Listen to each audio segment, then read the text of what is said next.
साथियों, आपका एक बार फिर से स्वागत है। और इस वीडियो में बाल विकास और शिक्षा शास्त्र के प्रश्न हैं। ये एक तरह से टेस्ट सीरीज है। आप अपना स्कोर चेक कर सकते हैं कि आपने कितने प्रश्न सही किए हैं। आप अपना स्कोर कमेंट बॉक्स में ज़रूर बताएं कि आपका स्कोर कितना रहा। आप इस वीडियो को लाइक कर दें, जिससे वीडियो यहाँ सेव हो जाती है। आप कभी भी कहीं भी देख सकते हैं। वीडियो को शेयर कर दें, जिससे और साथी लाभ उठा सकें, तथा चैनल को सब्सक्राइब कर लें, जिससे कोई भी वीडियो अपलोड हो तो सबसे पहले नोटिफिकेशन आप तक पहुंच सके और आप उसका लाभ उठा सकें। तो साथियों, शुरू करते हैं प्रश्नों का सिलसिला। पहला प्रश्न है, द कंडीशंस ऑफ लर्निंग पुस्तक के लेखक हैं। तो साथियों, आपके सामने 4 ऑप्शन दिए गए हैं और इनमें से R.M. गेने option be the conditions of learning पुस्तक के लेखक हैं। ऑप्शन बी इसका एकदम सही उत्तर है। अगला प्रश्न है, किशोरावस्था बड़े संघर्ष, तनाव, हमला व विरोध की अवस्था है। यह कथन किसका है? तो साथियों, ये जो कथन है वो है स्टेनले हॉल का। ऑप्शन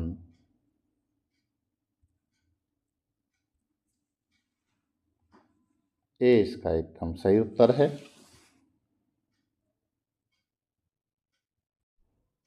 अगला प्रश्न है, निम्न में से किसने अधिगम सिद्धांत का प्रतिपादन नहीं किया? तो आपके सामने 4 ऑप्शन हैं। इनमें से स्किनर, थॉर्नडाइक और कोहलर ने अपने अपने अधिगम सिद्धांत दिए हैं, लेकिन B.S. ब्लूम ने कोई भी अधिगम सिद्धांत नहीं दिया है। तो ऑप्शन बी ही इसका सही उत्तर होगा।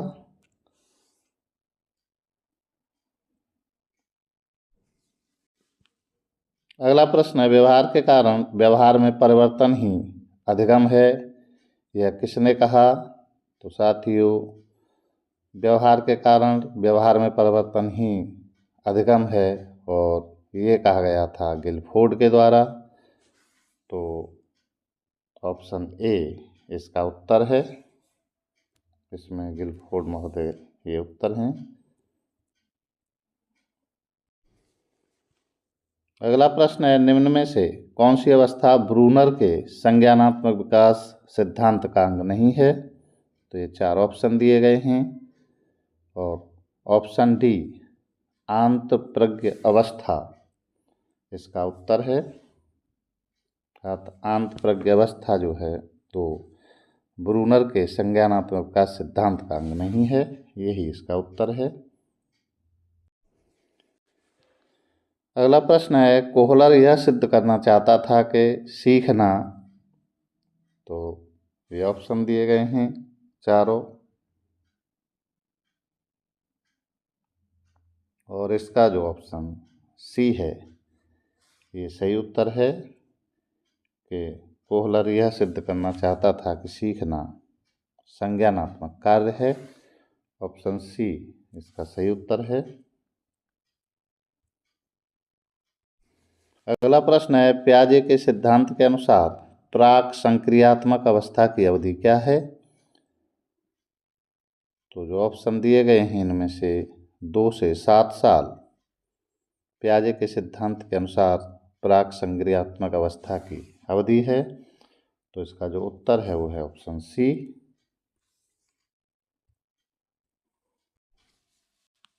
अगला प्रश्न है, पियाजे के अनुसार संज्ञानात्मक विकास की तृतीय अवस्था निम्न में से कौन सी है? तो साथियों, मूर्त संक्रिया अवस्था जो है वो इसका उत्तर है। ऑप्शन सी सही है। पियाजे के अनुसार संज्ञानात्मक विकास की जो तृतीय अवस्था है वो है मूर्त संक्रिया अवस्था। अगला प्रश्न है, सीखने के वक्र अभ्यास द्वारा सीखने की मात्रा, गति और प्रगति की सीमा को ग्राफ पर प्रदर्शित करते हैं। यह किसने कहा है? और यह कहा है ना तो स्किनर ने, ना रॉस ने, ना एबिंगास ने। इनमें से कोई इसका उत्तर नहीं है। तो इसका जो उत्तर है वो है ऑप्शन डी।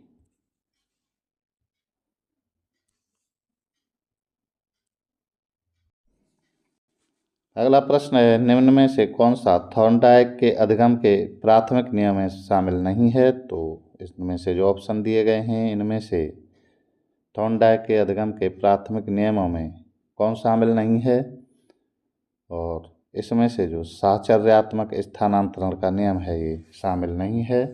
तो ऑप्शन ए ही इसका उत्तर हो जाएगा। इसका जो उत्तर है वो है ऑप्शन ए। अगला प्रश्न है, अनुकूलित अनुक्रिया सिद्धांत किसके अनुकूलन पर बल देता है? तो साथियों, ये जो बल देता है वो देता है व्यवहार पर। तो इसका जो ऑप्शन होगा वो बी होगा, क्योंकि अनुकूलित अनुक्रिया सिद्धांत व्यवहार के अनुकूलन पर ही बल देता है। यही इसका उत्तर है। अगला प्रश्न है, क्रिया प्रसूत अनुबंधन का दूसरा नाम है? तो क्रिया प्रसूत अनुबंधन का जो दूसरा नाम है वो है नैमित्तिक अनुबंधन। ऑप्शन बी में दिया है नैमित्तिक अनुबंधन, और यही इसका सही उत्तर है। अगला प्रश्न है, निम्न में से कौन सी अधिगम की एक विशेषता नहीं है? तो ये 4 ऑप्शन इसके दिए गए हैं, और इसमें से साथियों जो उत्तर है वो है आपका ऑप्शन ए। अधिगम का अवलोकन प्रत्यक्ष रूप से किया जा सकता है, ये इसकी विशेषता नहीं है। तो ऑप्शन ए ही इसका सही उत्तर है।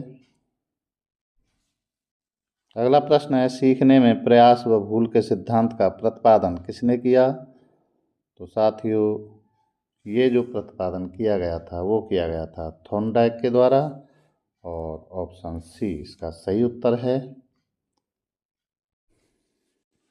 अगला प्रश्न है, सीखने की वह अवधि जब सीखने की प्रक्रिया में कोई उन्नति नहीं होती कहलाती है? तो साथियों, वो उन्नति कहलाती है सीखने का पठार, और सीखने का पठार दिया गया है आपके ऑप्शन बी में। तो ऑप्शन बी ही इसका सही उत्तर है। अगला प्रश्न है, क्रिया प्रसूत अनुबंधन सिद्धांत का प्रतिपादन किया? तो क्रिया प्रसूत अनुबंधन सिद्धांत का प्रतिपादन साथियों किसके द्वारा किया गया? और ये किया गया था स्किनर महोदय के द्वारा। ऑप्शन डी में स्किनर महोदय दिए गए हैं, तो ऑप्शन डी ही इसका सही उत्तर है। अगला प्रश्न है, कोहलर निम्न में से किससे संबंधित हैं? तो ये जो 4 ऑप्शन हैं, और इनमें से जो कोहलर संबंधित हैं वो हैं अधिगम का सिद्धांत। इन्होंने अधिगम का सिद्धांत दिया था, और ये है ऑप्शन डी में। तो ऑप्शन डी ही इसका सही उत्तर है। अगला प्रश्न है, निम्न में से कौन सा सीखने के मुख्य नियमों में शामिल नहीं है? तो साथियों जो ऑप्शन दिए गए हैं चारों, और इनमें से सीखने के मुख्य नियमों में शामिल नहीं है, और वो नहीं है बहु अनुक्रिया का नियम। तो ऑप्शन सी इसका सही उत्तर है।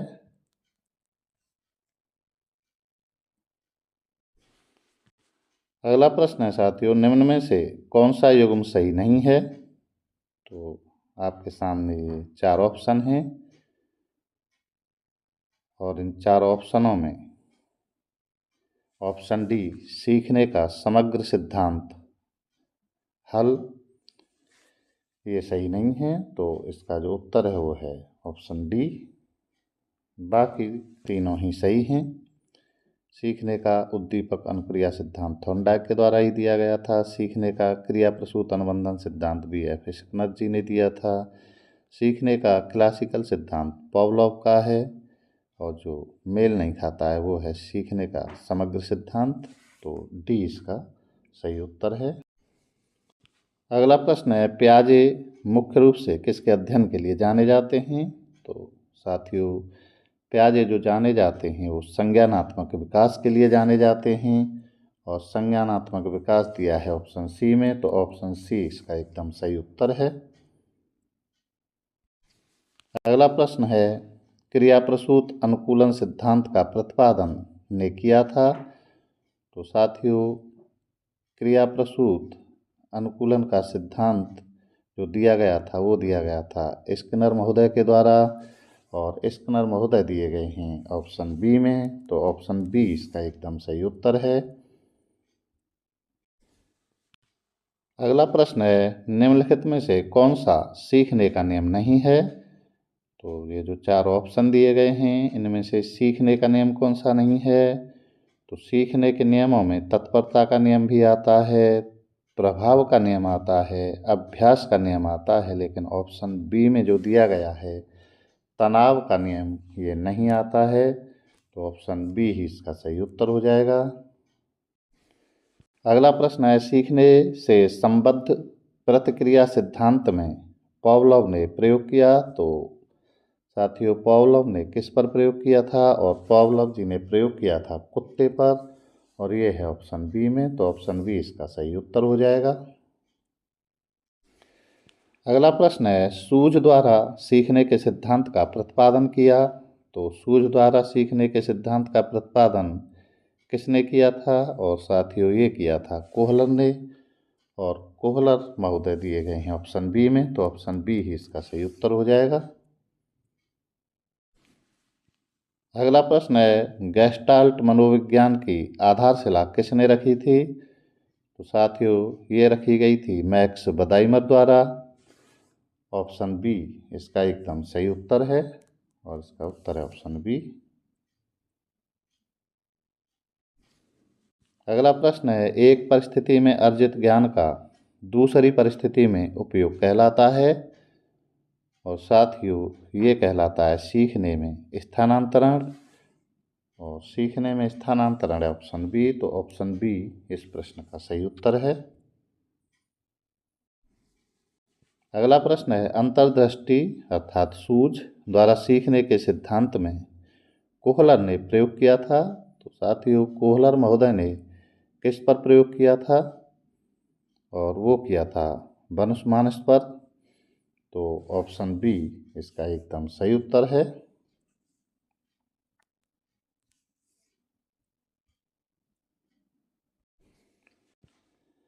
अगला प्रश्न है, व्यवहारवादी ने कहा है मुझे नवजात शिशु दे दो, मैं उसे डॉक्टर, वकील, चोर या जो चाहूँ बना सकता हूँ।